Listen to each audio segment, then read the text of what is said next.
बदलापूर वनपरिक्षेत्रात संरक्षित प्रजातीचं हरिण सापडलंय। हरणाच्या शरीरामध्ये किमान 5 गोळ्या लागलेल्या आहेत आणि हरिण जखमी झालंय। बोरिवलीच्या संजय गांधी राष्ट्रीय उद्यानामध्ये सध्या या हरणावर उपचार सुरू आहेत।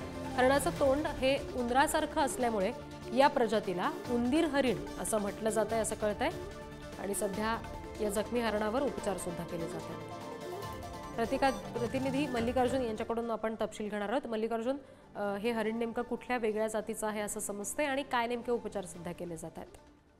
हो, नक्कीच रिद्धी, बदलापूर वन परिक्षेत्रात अत्यंत धोकादायक घटना घडलेली आहे, ज्यामध्ये उंदीर हरणाच्या शरीरात 5 गोळ्या आढळून आलेल्या आहेत, ज्यामध्ये कल्याण वन विभागाने रेस्क्यू करून त्या उंदीर हरणाला बोरिवलीतील संजय राष्ट्रीय गांधी उद्यानमध्ये उपचारासाठी पाठवण्यात आलंय, ज्यामध्ये त्या उंदीर हरणावर आता उपचार सुरू करण्यात आलेला आहे।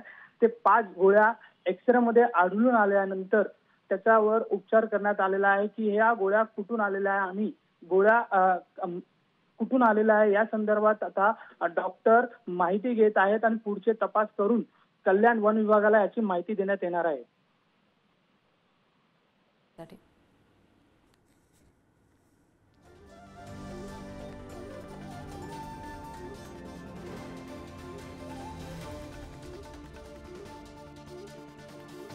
तर हरणावर बोरिवलीच्या संजय गांधी राष्ट्रीय उद्यानामध्ये उपचार सुरू करण्यात आलेले आहेत आणि या सगळ्या संदर्भात आणखी तपशील आमचे प्रतिनिधी मल्लिकार्जुन देत होते।